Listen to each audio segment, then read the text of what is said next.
ஜோதிடர் உள்ளதை உள்ளபடி சொல்றார்.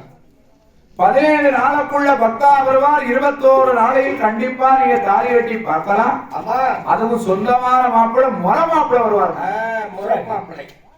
சொன்ன உடனே கமலராஜனுக்கு கடுங்கோவம் 999 பேரும் மாப்பிள்ளை விளையாண்டு போயிட்டான். இவன் வந்து 17 நாளுக்குள்ள மாப்பிள்ளை வருவார். 21 நாளையில கண்டிப்பா கல்யாணம் நடக்கும் சொல்றாரு. பொய்ய சொல்லி போஜன தொழில் வரலாம் பாத்தியா எடுவாளா.